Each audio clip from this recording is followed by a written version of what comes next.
Parul university के placements का कोई रिप्लेसमेंट नहीं, इसलिए टॉप कंपनीज की फर्स्ट चॉइस। आप तो समझ ही गए होंगे। Join Parul university, Vadodara, Gujarat. एक ऐसा फैसला जिसने दुनिया भर की अर्थव्यवस्था को हिलाकर रख दिया, एक ऐसा ऐलान जिसने शेयर बाजारों को धड़ाम से गिरा दिया, और एक ऐसा नेता जिसके एक कदम से मंदी की आंधी ने करवट ले ली।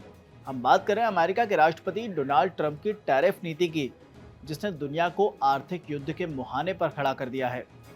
ट्रंप ने ऐलान किया विदेशी सामानों पर भारी टैरिफ लगाए जाएंगे, और इसके बाद शेयर बाजार गिरने लगे, कंपनियों की सांसें थमने लगी और मंदी की काली घटाएं मंडराने लगी। लेकिन ट्रंप की माने तो ये जीत है। ट्रेजरी सचिव स्कॉट बेसेंट के मुताबिक 50 से ज्यादा देश व्हाइट हाउस से संपर्क कर चुके हैं। ताइवान, इजराइल, भारत और इटली, हर देश अब अमेरिका से समझौते की कोशिश में है। ताइवान के राष्ट्रपति ने ट्रंप से शून्य टैरिफ की मांग की। इजराइल के पीएम नेतन्याहू 17% टैरिफ हटवाना चाहते हैं।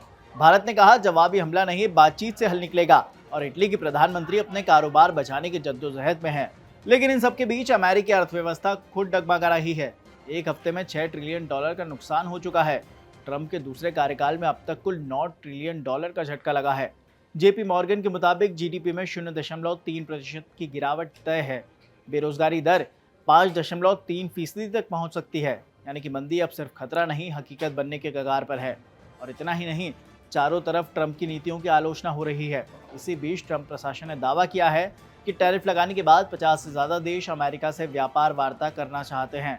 ये सभी देश व्हाइट हाउस के संपर्क में हैं। एनबीसी न्यूज के मीट द प्रेस कार्यक्रम में बेसेंट ने कहा कि ट्रंप ने इससे अधिकतम लाभ अर्जित कर लिया है। उधर वाणिज्य सचिव हॉवर्ड लुटनिक का कहना है कि टैरिफ कई हफ्तों तक लागू रहेंगे। ताइवान के राष्ट्रपति लाई चिंगते ने रविवार को ट्रंप से बात की। वे शून्य टैरिफ को आधार बनाने के पक्ष में हैं। लाई ने आश्वासन दिया है कि सभी बाधाओं को खत्म किया जाएगा। ताइवान की कंपनियां अमेरिका में अपना निवेश बढ़ाएंगी। इजराइल के प्रधानमंत्री बेंजामिन नेतन्याहू अमेरिका से बातचीत करने में जुटे हैं। उन्होंने कहा कि सोमवार को ट्रंप के साथ होने वाली बैठक के दौरान इजरायली वस्तुओं पर लगे 17% टैरिफ से राहत की मांग की जाएगी। भारत भी अमेरिका से बातचीत करने में जुटा हुआ है। दोनों देश बीच का रास्ता अपनाना चाहते हैं। एक भारतीय अधिकारी ने रॉयटर्स को बताया कि देश 26% टैरिफ के खिलाफ जवाबी कार्रवाई करने की योजना नहीं बना रहा है।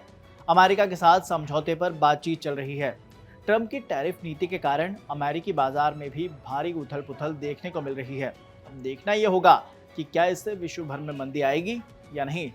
आप ट्रंप की इस नीति के बारे में क्या सोचते हैं, हमें कमेंट में जरूर बताएं। फिलहाल के लिए इस खबर में इतना ही।